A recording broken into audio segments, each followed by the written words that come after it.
तो 6 वर्ष के बाद सिद्धार्थ गौतम की आंतरिक अवस्था में चेंज आया तो संसार की व्यवस्था बदल गई।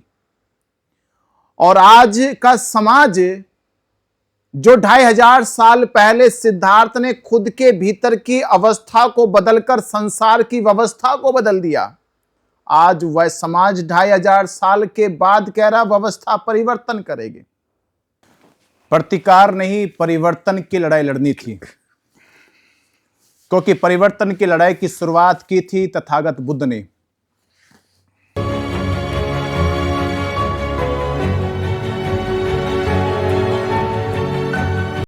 बाबा साहब डॉक्टर अंबेडकर जी ने, ज्योतिबा फूले ने और समाज ने परिवर्तन की लड़ाई को छोड़कर लड़ाई लड़ी है प्रतिकार की, विरोध करने की, धरना देने की।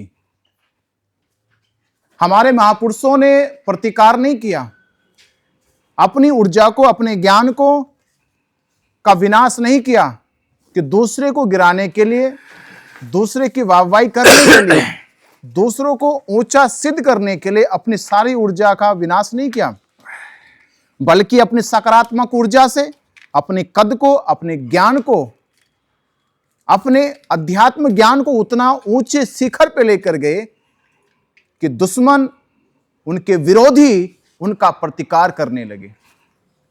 तो समाज ने अपने आंदोलन को इसलिए असफल बनाया है, चाहे वह धार्मिक आंदोलन असफल हुआ हो, सामाजिक आंदोलन हुआ हो, चाहे राजनीतिक आंदोलन असफल हुआ हो, क्योंकि हमने अपने आंदोलनों को प्रोग्रेसिव ढंग से नहीं चलाया।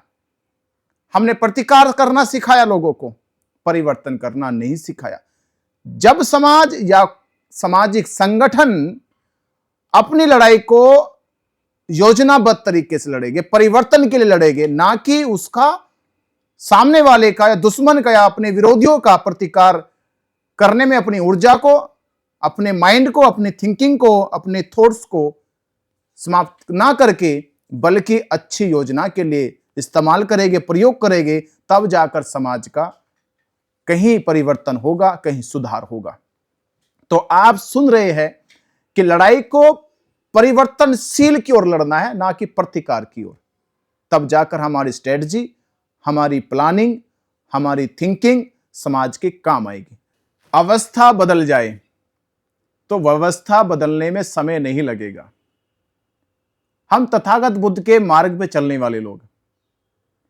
सिद्धार्थ गौतम ने जब अपना घर छोड़ा, राजपाट छोड़ा, अपना परिवार छोड़ा, तो सिद्धार्थ ने अपने भीतर की अवस्था को बदलने के लिए 6 वर्ष लगा दिए।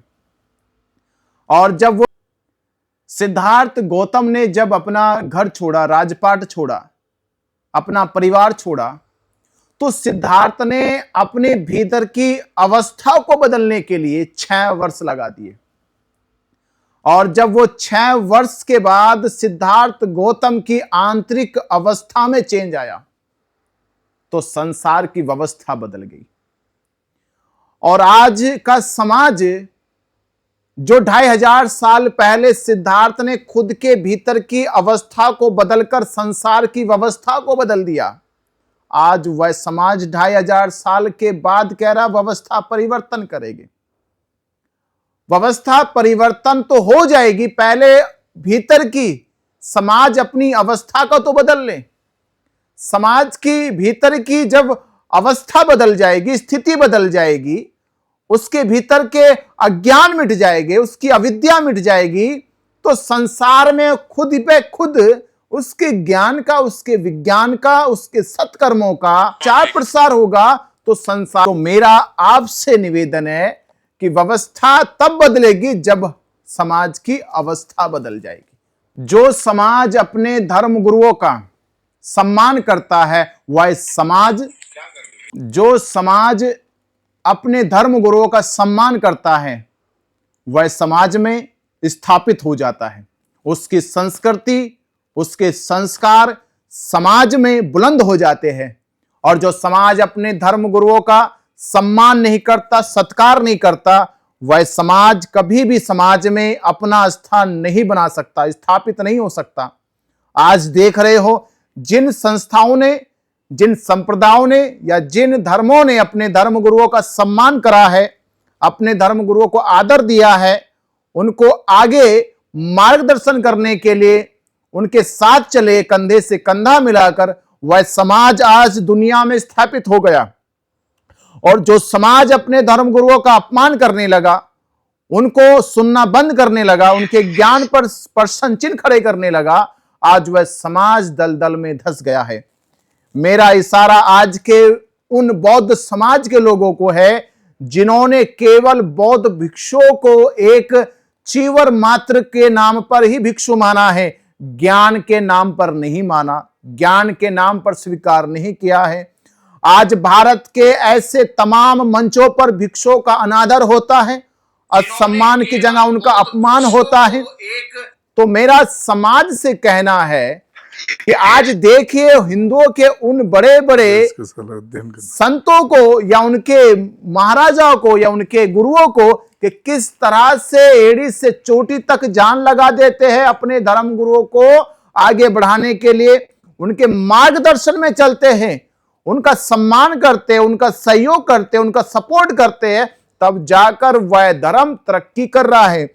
और हमारे बौद्ध समाज के लोग अपने बौद्ध भिक्षुओं के सम्मान तो दूर की बात है, उनको सुनना तक पसंद नहीं करते, उनकी बातों पे उतने प्रश्न चिन्ह लगाते, उनसे उतनी शिकायतें करते हैं कि इस संसार में भिक्षु से ज्यादा कोई भी जैसे अज्ञानी नहीं है, उससे ज्यादा कोई भ्रष्ट नहीं है।